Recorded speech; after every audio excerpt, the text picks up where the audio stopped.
Les Blues de Saint-Louis sont champions de la Coupe Stanley 2019, champions de la saison 2018-2019. C'est le premier titre dans l'histoire de la concession pour les Blues. Victoire de 4-1 et on a vu dès le départ. On a vu dès le départ que ça allait être difficile pour les Bruins. Pourquoi? Parce qu'il y avait un dénommé Jordan Binnington entre les poteaux du côté des Blues et il était en grande forme. On a vu des arrêts spectaculaires contre les attaquants des Bruins. Et attention ici les Bruins, on parle de Marchand, Pasternak, Bergeron. Il y a également Krejci, Krug, DeBrusk. C'est une équipe qui peut marquer des buts là. Mais le jeune gardien de 25 ans a frustré à maintes reprises les attaquants des Bruins et ça a comme donné le ton au match. On a vu par la suite 2 buts des Blues. Écoutez, les Blues ont marqué 2 fois sur 4 tirs en première période. Et si ce n'est du jeu incroyable de Binnington, eh bien les Bruins mènent au moins par 3 buts à la conclusion de la première période.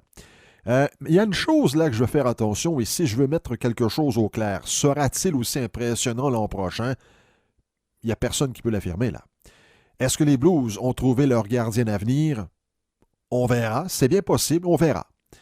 Peut-on le mettre dans la même catégorie que Patrick Roy et Martin Brodeur? Il est beaucoup trop tôt pour simplement l'envisager. Mais il y a une chose cependant, il y a une chose que Binnington peut se vanter d'avoir réalisé mercredi soir, comme notamment les Jacques Plante, les Bernard Parent, les Grant Fuhr, les Ed Belfour.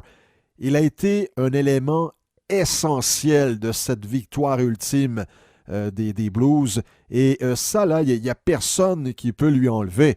Ces arrêts acrobatiques ont donné, comme je l'ai dit, ont donné le ton au match. Et alors que Binnington arrêtait tout, les Blues se sont permis de marquer 2 fois en première période. Et sur les ondes de CBC, Don Cherry, bon, je sais, Don Cherry, le coloré Don Cherry, qui a été souvent dans la controverse pour de drôles de propos, a dit ceci lors du Coach's Corner entre la première et la deuxième période. Les Bruins vivent le pire cauchemar actuellement. Ils font face à un gardien en possession de tous ses moyens. Et Grapes avait bel et bien raison parce que Binnington a poursuivi en deuxième et en troisième. Je ne veux pas dire que Jordan Binnington aura une carrière à la Patrick Roy encore une fois. Là, je veux que ça soit clair. Je veux simplement amener son nom dans la conversation aujourd'hui parce qu'il a été étincelant mercredi. Il aurait pu s'effondrer là et tout le monde aurait compris.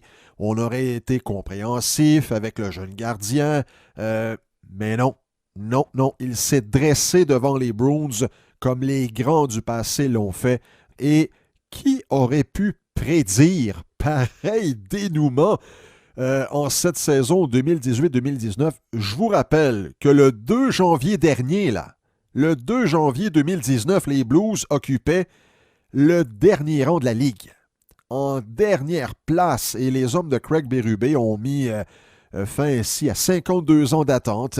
Il y a eu plusieurs bons joueurs dans l'histoire des Blues. Là, on n'a qu'à penser à Gary Hunger, Mike Liut, Bernie Fedorko. Il y a eu également, attendez une seconde, là, il y a eu Brian Sutter, Adam Oates, Pavol Limitra, Curtis Joseph. Donc, des très bons joueurs qui n'ont jamais eu l'occasion de soulever la Coupe Stanley. Moi, je pense qu'ils avaient probablement, s'ils étaient devant leur téléviseur, là, mercredi, ils avaient probablement un petit sourire en coin lorsque le capitaine Alex Pietrangelo a soulevé le précieux trophée mercredi. Alors, félicitations aux Blues de Saint-Louis, champions de la Coupe Stanley 2019.